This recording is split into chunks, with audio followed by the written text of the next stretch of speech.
নমস্কার, সকলকে আবারও স্বাগত জানাচ্ছি পপস ম্যাজিক চ্যানেলে আরেকটি নতুন এপিসোডের সাথে। মিষ্টি ছাড়া বাঙালির উৎসব অসম্পূর্ণ, তাই মিষ্টি দিয়ে শুরু হোক বা শেষ পাতেই হোক, মিষ্টি কিছু চাই। আর এই শীতে বাঙালি বাড়িতে গুড়ের নানান পদ তৈরির চল বহু পুরনো। পিঠে, পাটিসাপটা, দুধ পুলি, আরও কত কী তো হবেই, সাথে থাকে আবার পায়েস। তবে গুড়ের পায়েস তো খেয়েই থাকেন সবসময়। এবছর যদি নতুন গুড় অর্থাৎ নলেন গুড়ের ফিরনি রান্না করেন তবে কেমন হয়? উপকরণ মোটামুটি একই, তাই খুব বেশি কষ্ট করতে হবে না।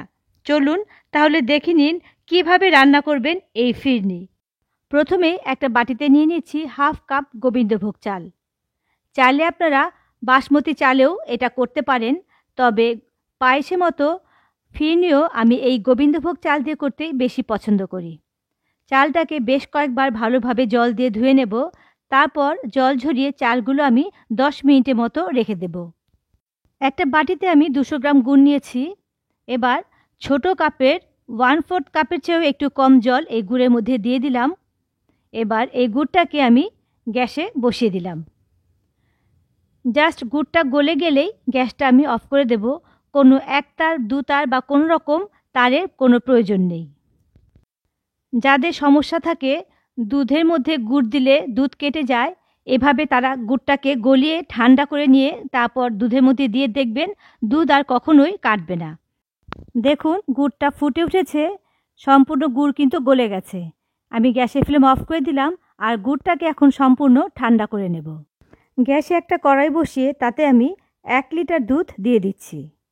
দুধটাকে শুধু ফুটিয়ে নেব এখন, কোনো রকম শুকানোর কোনো প্রয়োজন নেই।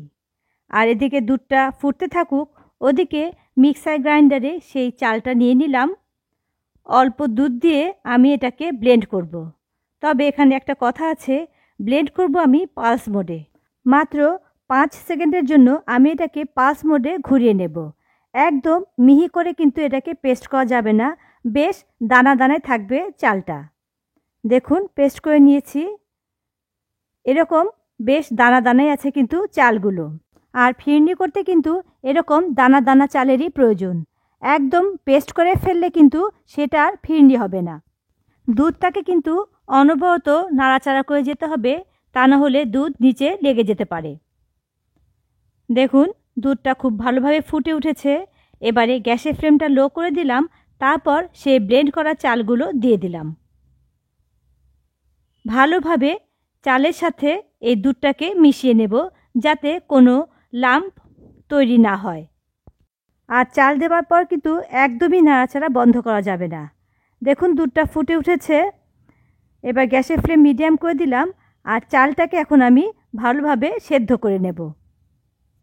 প্রায় 7-8 মিনিট হয়ে গেছে। দেখুন দুধটা কিন্তু শুকিয়ে অনেকটা ঘন হয়ে গেছে আর চালগুলোও এখন একদম সেদ্ধ হয়ে গেছে। এবারে সেই ঠান্ডা করে রাখা গুড়টা দিয়ে দিলাম। ভালো মতো নাড়াচাড়া করে দুধের সাথে গুড়টা মিশিয়ে দেব। আর চাল সম্পূর্ণ সেদ্ধ হওয়ার পরে কিন্তু এই গুড়টা মেশাতে হবে, যেটা আমরা পায়েসে করে থাকি। এবার দিয়ে দিচ্ছি খুব সামান্য নুন। তবে নুনে কারো অসুবিধা থাকলে নুনটা মেশাবেন না। ভালো মতো মিশিয়ে দেব নুনটা। ফিরনিতে নুন দিলে বেশ গুড়ের স্বাদটা ভালো আসে, যদিও পায়েসে আমি কখনো নুন ব্যবহার করি না। রান্না কিন্তু প্রায় হয়ে গেছে। এর চেয়ে আর ঘন করব না, কারণ ঠান্ডা হলে এটা আর একটু জমে যাবে। আমি এভাবে খুন্তিতে নিয়ে নিলাম কিছুটা, তারপর দেখুন এভাবে দাগ কাটলে দাগটা কিন্তু মিশে যাচ্ছে না, তার মানে ফিরনি একদম রেডি। এবারে গ্যাসের ফ্লেম আমি অফ করে দিলাম। ফিরনি ঢালার জন্য আমি এরকম ছোট ছোট মাটির পাত্র নিয়েছি। দশকর্মার দোকানে এগুলো সহজেই কিনতে পাওয়া যায়। আর যদি না হয় তাহলে যে কোনো ছোট ছোট বাটিতে ঢেলে নেবেন। দেখতে ভালো লাগার জন্য আমি ওপর দিয়ে অল্প কাঠবাদাম কুচি ছড়িয়ে দিলাম। রেডি হয়ে গেল খুবই সুস্বাদু ফিরনি। বানানো কিন্তু একদমই কষ্টকর নয়, পায়েসের মতোই খুব সহজে এটাও বানানো হয়ে যায়। বাড়িতে গেস্ট এলে শেষ পাতে এভাবে ফিরনি পরিবেশন করে অনায়াসে কিন্তু তাদের মন জয় করতে পারেন। তাই রেসিপি ভালো লাগলে অবশ্যই এভাবে একবার বাড়িতে বানিয়ে খেয়ে দেখবেন।